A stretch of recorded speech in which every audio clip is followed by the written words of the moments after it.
I am so excited for another epic Rebel Radio conversation. And today I've got a special treat for you. For the first time ever, Rebel Radio has two guests on it. We're bringing double trouble today. Welcome to the show, Erin and Danielle. Thank you for being here today. Thank you so much. Awesome. Well, we'll start with like one of you so that we can get the conversation flowing. But I would love to know a little bit about each of you. And to start with, I was sharing a little bit of your numerology before we came on live. So, Danielle, I'm curious, what was one of your biggest takeaways from what I shared with you before we came on the show? Ooh, you explained about how as a 3, I'm like this creator with like endless ideas. And that's something that kind of plagued me for a lot of my life because I'm like, oh my gosh, what do I do with all of this? But learning to channel that and knowing that's actually my superpower is really great to know. So thanks so much, Cindy. Oh, I love it. And Erin, how about you? You're a 3 as well. I'm a 3, but what I loved almost the most was how many parallels there were between Danielle and I, because we are such different people, but our businesses, like we share 2 businesses together, and the way that we operate being so similar, it's really almost like a pass to continue to do things the way we are and to honor that truth. And I love that. I love that. It gives you permission to see the alignment between the partnership and just roll with it, right? Lots of creativity between the two of you. So tell us a little bit about these businesses that you run together and share a little bit about who you serve in the world and what you guys do. Do you want to go first, Danielle, or do you want me? Go for it, Erin. Yeah. Okay. So Danielle and I started off with, we just met and she did a reading for me. And Danielle is the most intuitive soul seer that I've ever worked with or spoken to. And so in the beginning, she was like, oh, I see this amazing business coming up for you. And, in ironic divine, the way things work. Later, as we started becoming closer friends, we envisioned this business where we were combining my intuitive gifting with her intuitive gifting. Like Danielle can read literally everything about you, your past, your present, your future, your chakras, your entire blueprint of your soul.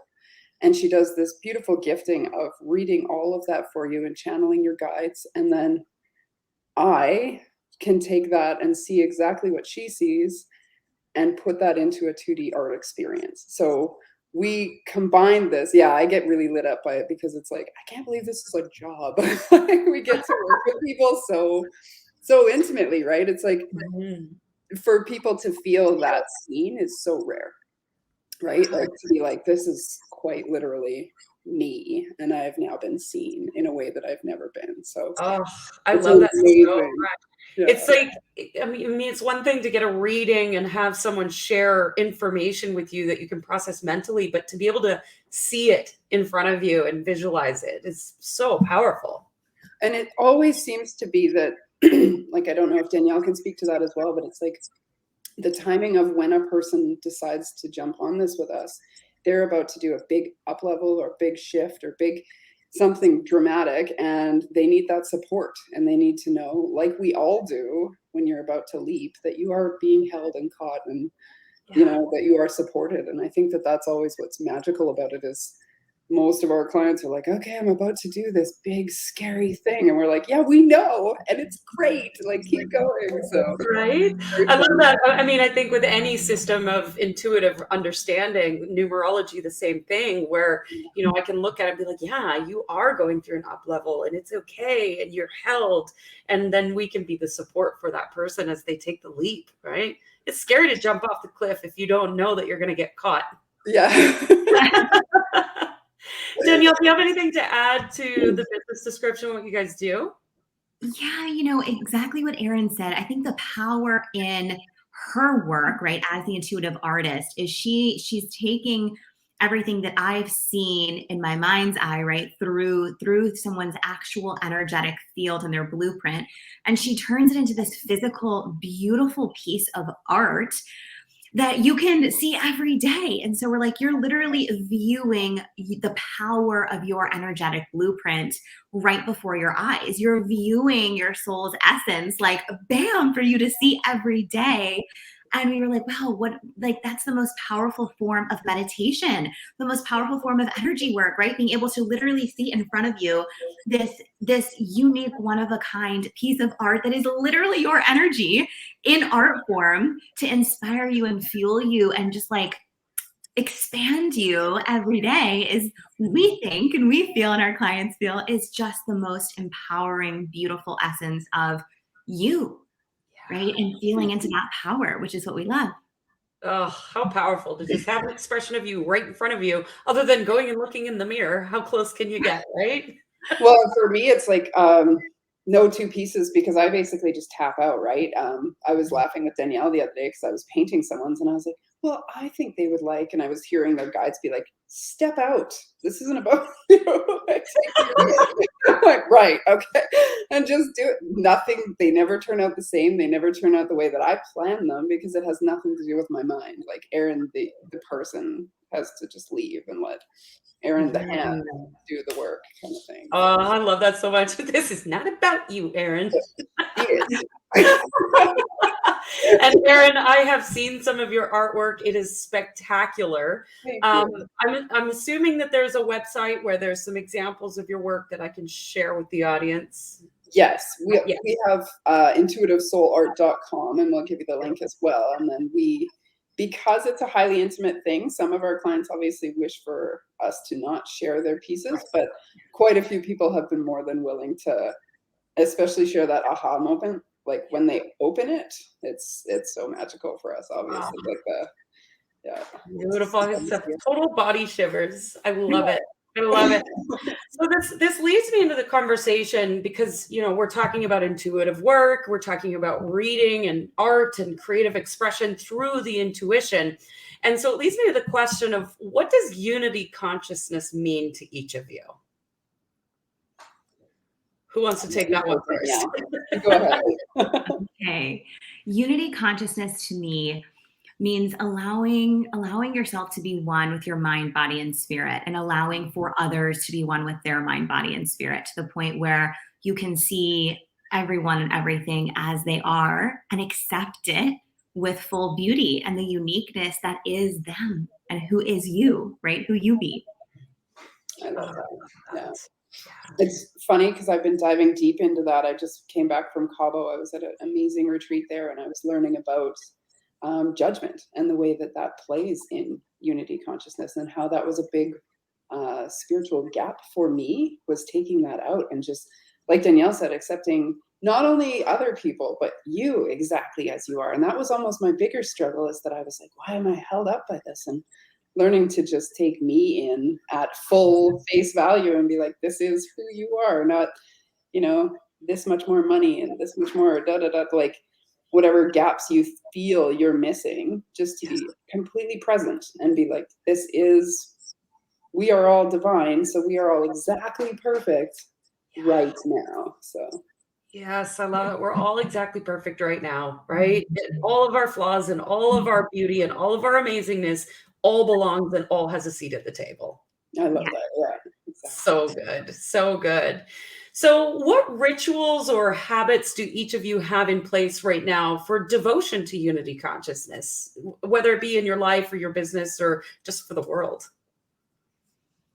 Awesome. I'll jump in on that one. For me, obviously, what was funny when I started learning how to do things like meditate and, tap into my spirituality and talk to my higher self, I went to a friend who thankfully was very blunt, and I was like, so apparently I'm broken when it comes to meditating. Like my head is like this, like ding, ding, ding, clanging cymbals thing. And she was like, Erin, you paint. You are the number one meditator. She's like, how many times have you started a painting and been gone for 4 hours? Right. Okay. So for me, I always kind of tap in with like a combination of music and painting, and just letting everything be silent and just like dipping into that exact moment. I think when I was first trying to get into it, I got into things like roller derby and skiing and snowboarding, because it's that divine, like perfect in the moment, right? Where you have to concentrate, just be right present. And that for me it was the biggest struggle, but now it's what I almost am most inspired to teach people is going back to that 5-year-old you who's painting and creating, because then you can completely get lost in that moment. Oh, I love that so much, because so many of my clients come to me and like, I can't meditate. I can't turn my head off. I don't understand this, right? And my answer is always, there is no right or wrong way to meditate. Yeah. You do you, boo. And if painting is your meditation, do it. If working out is your meditation, do it. If there is no right or wrong way. And I know there's thousands of different types of meditations out there. And I think it's so important that we just have permission to be ourselves in that. Well, I think that's, when people get into that spiritual journey, a lot of what they see is that, the lady in lotus position out in the middle of a friggin' forest, and they're like, well, I can't do that. And it's like, well, you can walk and meditate. You can do dishes and meditate. It doesn't have to be in a box. Yeah. Yeah. That feels so hard to me too. Just like, who has time in this busy world when we've got things to create and things to do and we're inspired? We don't have time to go sit in the forest and be in the pose. Not possible, not for this girl anyway. I'm sure there are some out there who can do it. How about you, Danielle? What rituals or habits do you have in place? Yes. So meditation, energy work, journaling, breath work, moving my body. I love dance, anything that allows energy to move through. And then I love like the depth of connection with others. So whether that be, people that I love in my life, being able to talk about things that matter in this world and really expand my horizons, and everybody have that chance to expand their own consciousness through different viewpoints. I think that's so huge, right? Being centered, being grounded in who we are and what we believe, and being open to other perspectives, and can being able to see, oh yeah, that's amazing. Or, oh, I never thought of that. Oh, I want to take that on. Or, oh no, that's for you, but it's not for me, right? And being able to really come together in that, I think is so beautiful. I love that so much. I was watching something with Greg Braden last night, and one of the things he said to me, and I've heard this said 1,000 different ways, but it seemed so profound in the moment, was our diversity is our strength, because we learn so much from each other through having different opinions. Can you imagine if we all had the same opinions and the same beliefs? Life would be really fucking boring. Oh, yeah. Okay. Yeah. No thanks. Right. So with this concept of unity consciousness, how do you see business evolving as entrepreneurs? How do you see our business structures, how we do things in the world? How do you see that evolving? Well, you go ahead, Danielle. Oh, just the first thing that came to my mind is the beauty of collaboration, right? People joining forces that have the same end goal, right? The same big vision of making change, and bringing all of it together in this beautiful collaborative way where everyone's magic in the world is able to come together and then positively affect the rise of humanity, even greater than each of us could just do on our own. I really think business moving forward is going to be so much around collaboration. Especially, we've seen a lot in the past, this competition over collaboration thing, and it just doesn't work. And it definitely does not promote unity consciousness. Because we all have the idea that we're change makers, that we want to impact the world. Why wouldn't we do it together? Yeah. Right? Yeah, I think that's so important. And I love that you brought up the competition piece, because that's the way business used to be done, right? Every man for themselves, just hustle and grind and do the things. And if somebody else was doing better than you, then you weren't good enough. And all of that is such bullshit now. Like, it actually makes me want to throw up. I don't love that. But it all belongs. Yeah. It led us to where we're at. How about you, Erin?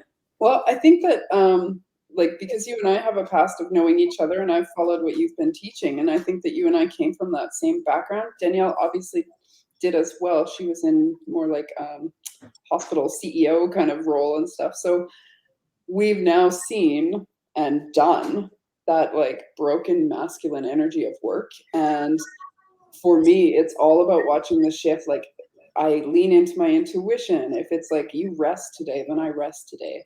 I don't have to do a 9-hour day. I don't have to do a 50-hour work week to call a business a success. It's all about following actual guidance and walking that walk as well, like walking the talk as well, and saying like, okay, today I am told that I am not supposed to work, and I've had it happen where my guides are like, you're not supposed to be on this call today. And I'm like, I should be on this call today. And I go to turn on my computer and it won't turn on. And I'm like, okay, God, it's time to start really going with this flow, right? Like flow in the natural way that you need to.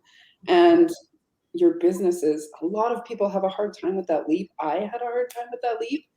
Was like, no, I have to friggin' go. You don't understand. If I just go, my business will work. And it's like, you break that cycle, break that story, and then start working in a way that is far more fluid and far more successful and far more easy because you work when you know it's time to work. Yeah, you follow that inspiration, right? And just trust that right now is the time for a nap. So I'm having a nap. And I know for me, that was one of the hardest cycles to break for myself as well. I mean, I started my online business known as the get shit done girl. I was always online and I was always fixing stuff. And breaking that cycle was one of the hardest things I've ever had to do because society has programmed us to be producers. We're supposed to be doing stuff all the time. And so I remember my mentor and now business partner saying, if you meditated, you would make more money. And I kind of looked at her and went, that sounds a little bit shady. And her response was, well, how's what you've been doing been working out for you so far? I was like, shit, okay, I'm going to go meditate now. Yeah, I love that. That's a huge one. Yeah. On the conversation of money and wealth, one of the questions that we love to ask here at Rebel Radio is around the concept of wealth, because wealth is defined differently by every human I've ever met. Every human that I have asked this question to has a different answer. So I would love to know what wealth means to each of you. Awesome. I'll go first. This has been a big exploration for me this year because as I'm a person who really cares about sort of wildlife rescues, et cetera, that's always been part of my business. As you can see, animal energy it's how I typically work intuitively. Most of the intuitive pieces that we create have that backup of animal energy for them because I connect better to animals. And so when I was exploring where I want my end game of wealth to be, I'm just not a Lamborghini person. It's not really my energy. And so those things I had to, what do I actually see wealth as? And to me, it is being able to freely spend time with my kids, going on adventures and following their souls and encouraging them. Like one of the coolest parts of my life so far was listening to someone tell Molly, my 12-year-old, like, well, this is what you should do. And she was like, no. I'm going to be an entrepreneur like my mom and dictate my own schedule and live freely. And I was like, yes, that's all I needed. Oh my gosh, I love that so much. And just the connection to animals right now. I am laughing during this episode because my cat usually stays off camera. And since you came on the show, he's been on camera twice and he's running around my apartment like an idiot. So he's definitely feeling your energy. I love that. Danielle, what's your definition of wealth? Oh, wealth to me is living in full alignment with my core truths, values, and beliefs across every domain of my life, mentally, emotionally, physically, spiritually, and being in flow with how that's going to evolve and change over time. I think ultimately wealth is at its core for me, deep level of fulfillment. Yeah. And then the money is just a side effect of that. Totally. And that's a piece of the puzzle, but it's not everything. And so that's what I mean by like the full alignment across all the domains. Really, that is when I feel like truly wealthy, when I feel in alignment there. I love that so much. And both of your answers just like solidifies that for me because, money's a side effect of your wealth. And everybody has a different definition of what that means. But if you're fully in alignment and fully fulfilled with what you want, then how can you not experience that, right? And so, Erin, you don't want a Lamborghini? That's okay. I forgive you. I like really fast cars. I'm a Ferrari girl, not a Lamborghini girl, but same thing, right? But I don't actually want to own a Ferrari. I just want to drive one. To me, it seems really impractical to own a Ferrari. So however, experience is completely different. And, like I want to give to animals, animal rescue and all this stuff too. So we all have these different layers of connection when it comes to wealth. but it's so unique and individual to every human. I love that so much.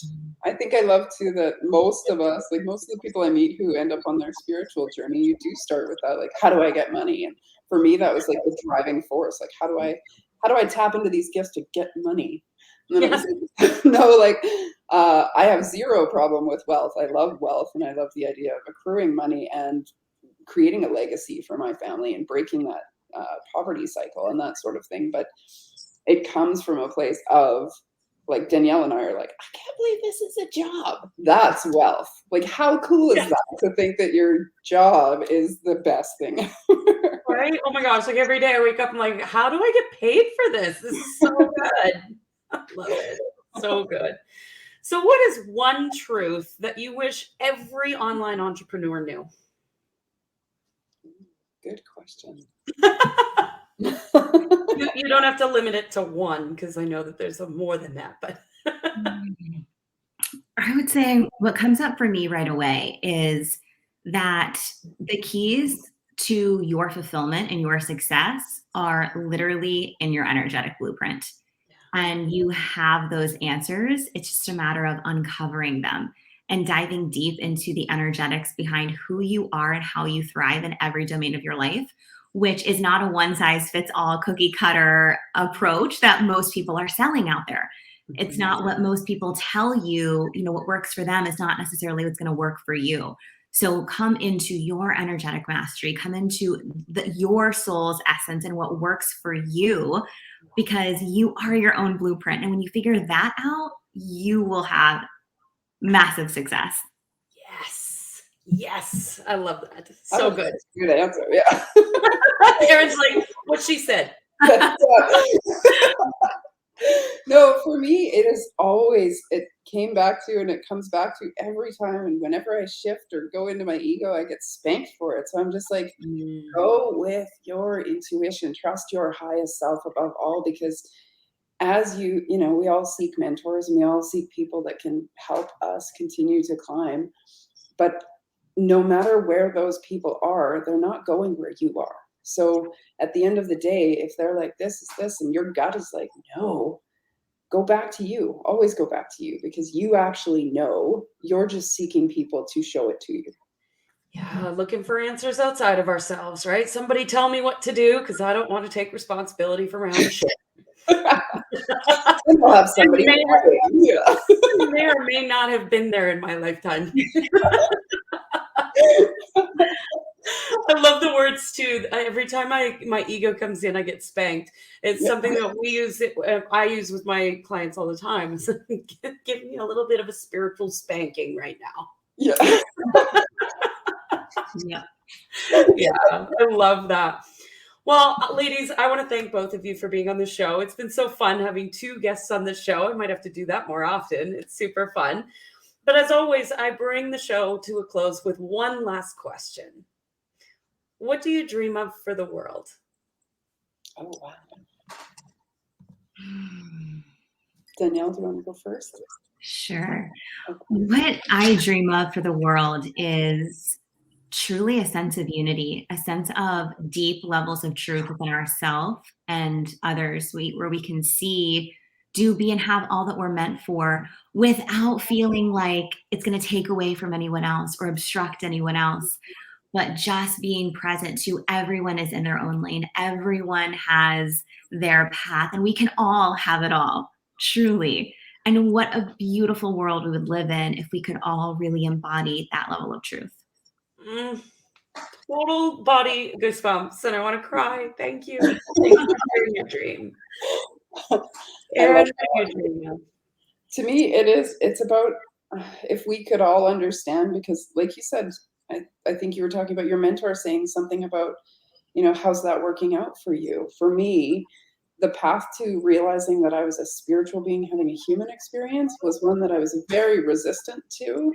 And then when I came to that realization, I was like, man, if we all just, like you said, stop fighting, stop competing, start collaborating, and really realize that we're not getting out of here alive, and try and make it way more fun and way more play, and go back to that little 5-year-old who's like, I want to experience this. And, like, we had it dialed at 6. Yeah. and we need to get back. Oh, I love that so much. Both answers, total body goosebumps. Oh, Ladies, thank you. Thank you so much for being on the show today. oh, Oh, thank you. Cindy, thank you so much for having us. It was an honor.